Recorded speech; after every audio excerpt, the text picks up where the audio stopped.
Halo teman rasa, saya Cak Tom dan inilah Aku Rasa, akar kuliner Nusantara. Anda penggemar olahan daging? Ya, saya juga. Siapa yang nggak suka daging gitu ya? Daging merupakan salah satu bahan makanan yang memiliki banyak nutrisi yang baik untuk tubuh, protein terutama. Dan juga mudah diolah dengan berbagai metode. Ya, mau digoreng, dibakar. Nah, salah satunya adalah diasap, daging asap. Hari ini kita akan ngobrol tentang daging asap.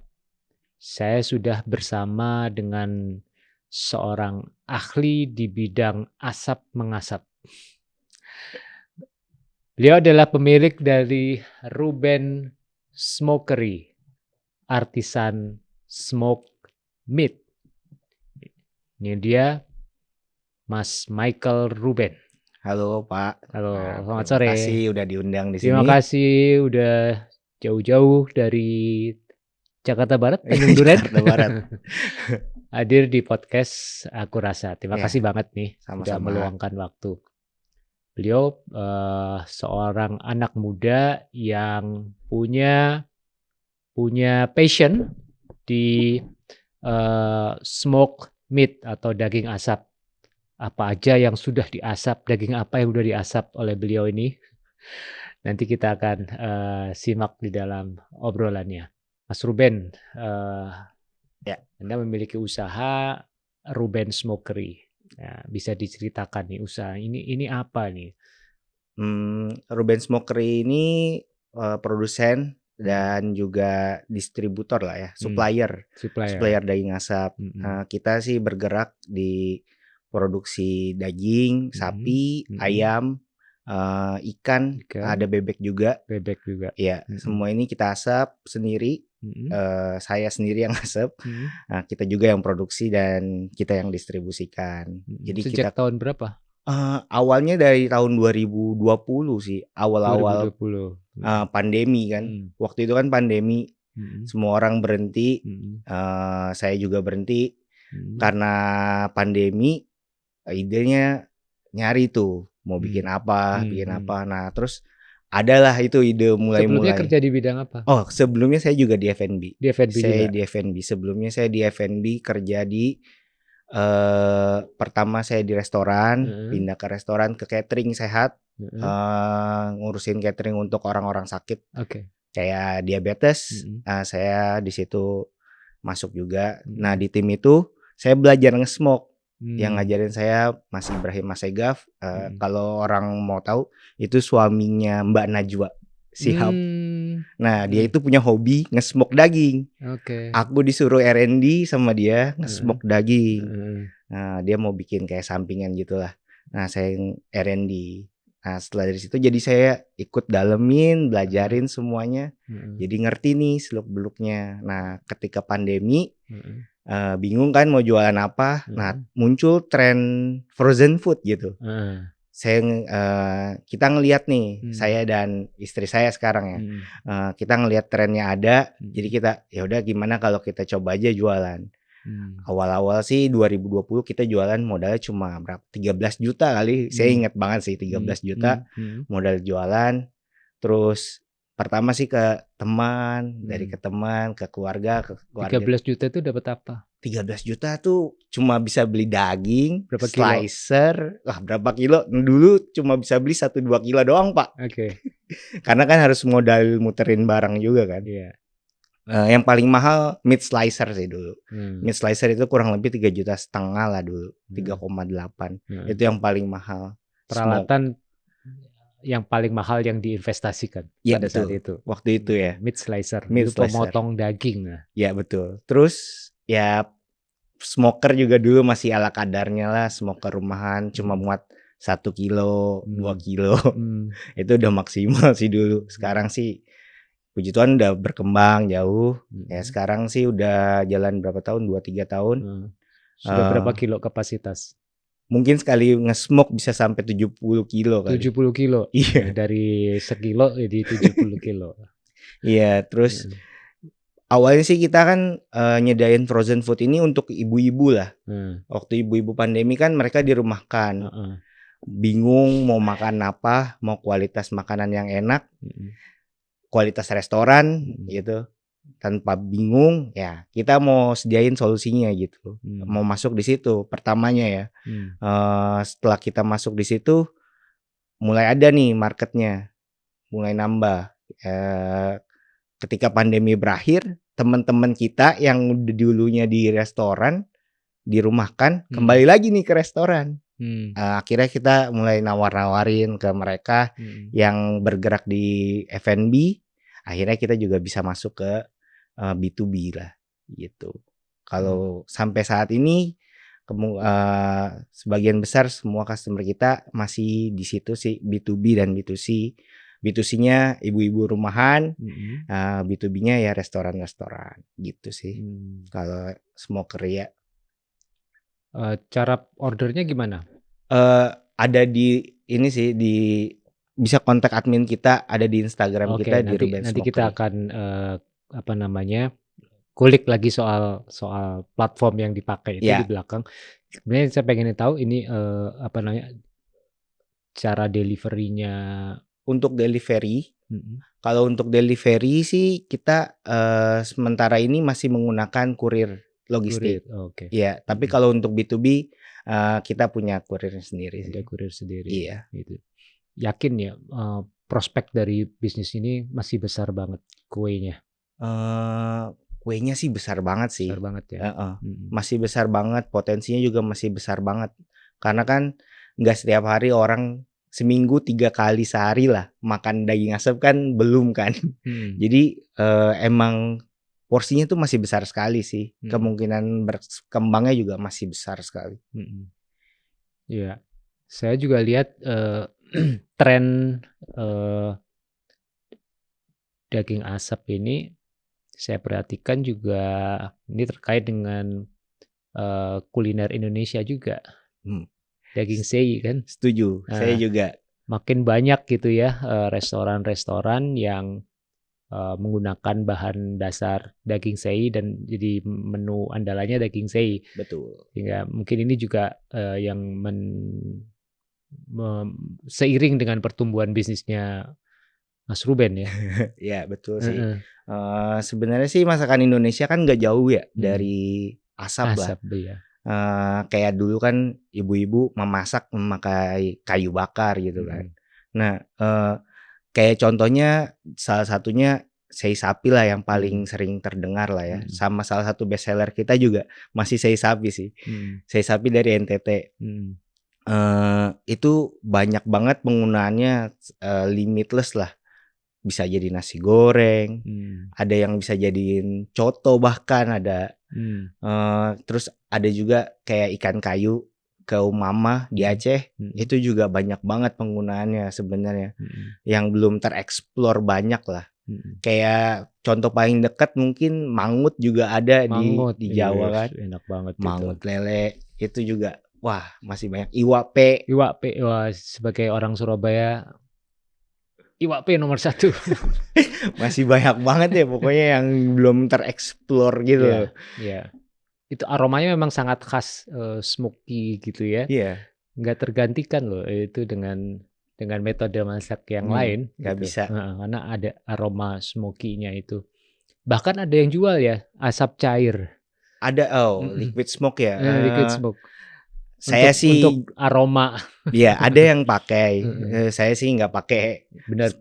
Benar-benar dari kayu asli. Kalau liquid smoke itu rata-rata ada asamnya sedikit. Jadi dia rasanya ada beda ya. Ada beda lah, nggak pure smoke aja sih. Nah, Mas Ruben bisa diceritakan nih teknik atau gimana sih cara membuat berbagai daging asap ya, kalau sapi tadi ya, terus kemudian daging ayam, bebek dan ikan kan juga macam-macam gitu ya. Mungkin bisa diceritakan sekilas aja prosesnya gitu, termasuk mulai dari kayu yang digunakan apakah menggunakan berbagai kayu atau kayu apa aja bisa dipakai atau ada kayu-kayu tertentu yang memang menimbulkan aroma yang lebih kaya? Oh, kalau untuk produksi ya, kita sih di Ruben Smokery kita ada berbagai macam jenis dan berbagai macam proses. Contohnya seperti sapi. Sapi kita menggunakan kayu nangka dan rambutan, itu kita campur. Tapi kalau untuk ayam, ikan, bebek itu kita pakai kayu rambutan. Karena apa? Kayu rambutan sama kayu nangka itu berbeda. Kayu rambutan dia lebih berat smoke-nya. Jadi dengan waktu yang lebih singkat memasaknya, aromanya bisa lebih cepat tercapai. Tapi kalau kayu nangka itu dia lebih ringan. Jadi bisa memasak lebih lama tanpa mengeluarkan rasa asap yang over. Gitu. Jadi kenapa sapi pakainya kayu nangka? Karena ya si sapinya ini kan perlu masaknya lebih lama nih. Biasanya berapa lama proses pengasapan itu? Untuk daging sapi. Kalau untuk sapi sih minimal paling cepat itu sekitar 5 sampai 6 jam. Itu tergantung potongan. Iya, tergantung jenis potongan dagingnya ya. Kalau misalkan contohnya yang populer di Amerika lah ya. Amerika tuh populer daging brisket. Smoke brisket itu mungkin bisa sampai 14 sampai 16 jam. 14 sampai 16 jam. Iya. Tapi kalau misalkan contohnya yang paling gampang pastrami misalkan. Pastrami mungkin itu sekitar 6 jam proses pengasapannya itu udah cukup, lanjut ke proses selanjutnya. Gitu. Kalau ayam sih lebih cepat ya. Mungkin sekitar 2 sampai 4 jam itu udah cukup matang dan develop gitu rasa smoke-nya. Apalagi ikan. Kalau ikan mungkin ya sekitar 1 jam, sekitar 30 menit itu udah maksimal sih. Kalau ikan tergantung jenisnya. Proses pengasapannya. Biasanya ikan apa yang banyak diproses? Kalau di Indonesia sih paling banyak tongkol cakalang sih. Tongkol cakalang ya. Iya, kalau yang paling populer di Indonesia ya. Tapi kalau di luar negeri sih, wah, mungkin smoke salmon, tuna, ya, smoke tuna, cakalang tadi juga. Ya, cakalang juga kan termasuk keluarganya tuna.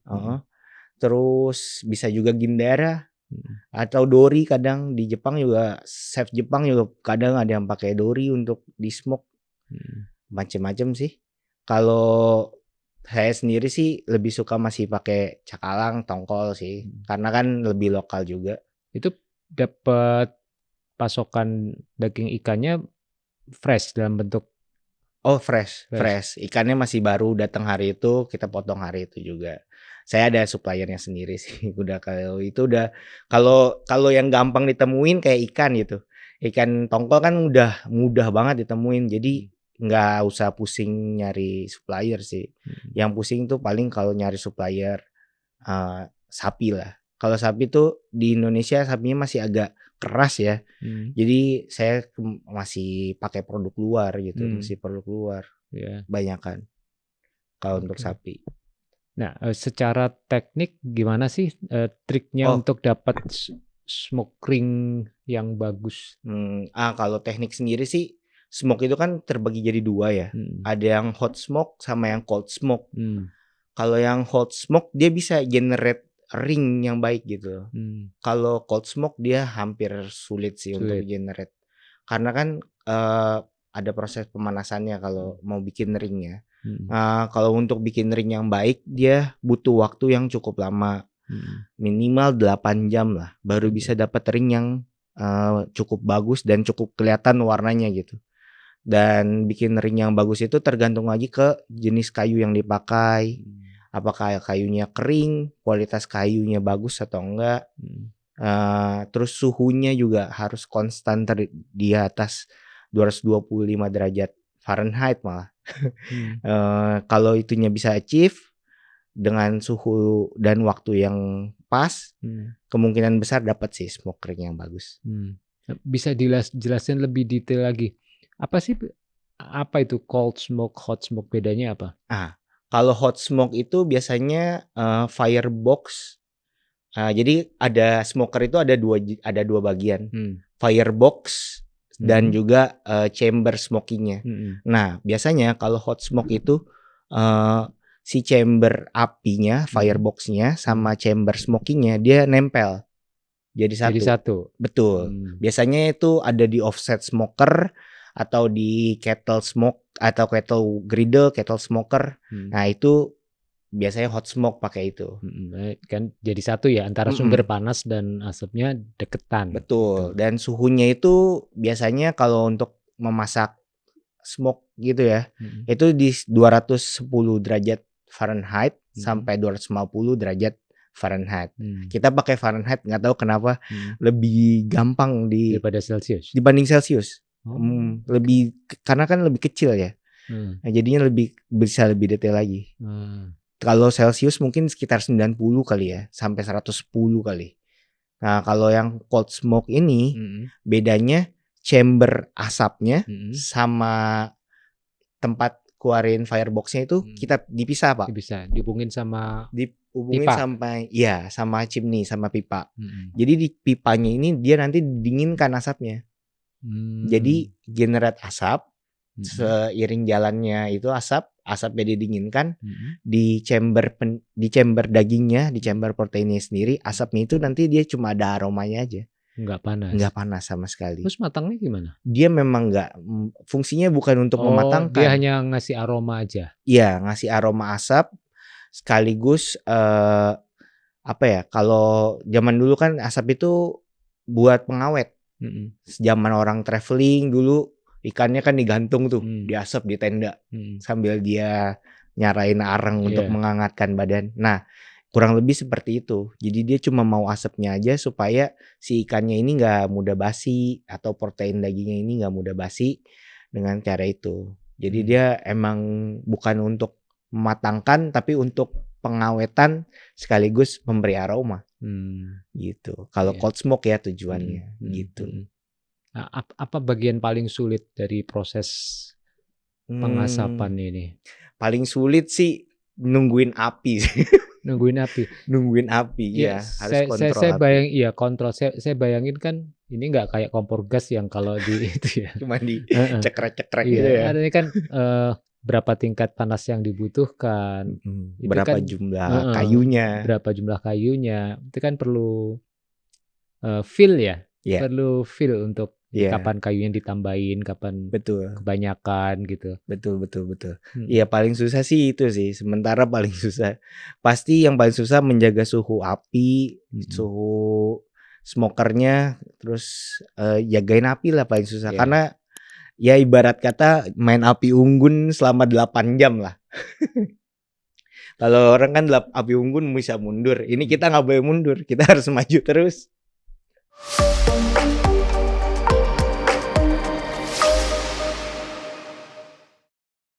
Karena kita artisan smokery, kita bisa customize juga sih. Jadi ada beberapa chef yang punya resepi standar maunya dari kita kasih, kita sesuaikan sesuai yang chef mau, kita sesuaikan juga orderannya juga. Untuk anak-anak muda yang di luar sana yang masih mau usaha aja, jangan takut. Kalau takut nggak jalan-jalan, kalau udah jalan jangan lupa berhenti untuk ngelihat ke belakang. Mandang juga udah sejauh apa kalian jalan. Kalau udah jalan jangan lupa berhenti untuk jalan-jalan.